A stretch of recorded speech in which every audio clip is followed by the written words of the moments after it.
இருமுடி கட்டு சபரிமலைக்கு, நெய் அபிஷேகம் மணிகண்டனுக்கு.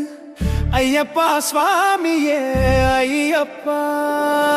இருமுடி கட்டு சபரிமலைக்கு, நெய் அபிஷேகம் மணிகண்டனுக்கு.